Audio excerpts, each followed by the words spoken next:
এরা কোনটা আমি কি করবো? আরে ধরো না। আর শুধু ফুলে আমি কি করবো? আরে নেও না, তোমাকে কইতেছি নিতে, তুমি নাও। অদ্ভুত তো। অদ্ভুতের কি আছে, নাও।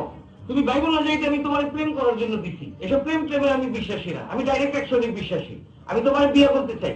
এখন আমার বিয়ে করবা কিনা কও, কইলে বিয়ের দিনের মধ্যে বিয়ে করে ফেলাবো। বিয়ে করবেন? আমার সাথে বিয়ে করবেন? আইলে আপনি নিজের চেহারা দেখছেন কখনো? আপনার সাথে আমার বয়সের পার্থক্যের কথা আপনি দেখছেন কখনো? আপনি কিভাবে আমাকে বিয়ের প্রস্তাব দেন? বয়স হয় না, এটার সাথে বিয়ের কি সম্পর্ক? বিয়া। আর চেহারার সাথে মনের কি সম্পর্ক? আমার মন অনেক সাদা, তুমি জানো। আমার তো সাদা মনের দরকার না, আমার চেহারাও দরকার। ধরুন আপনার ফুল। আমি করিনি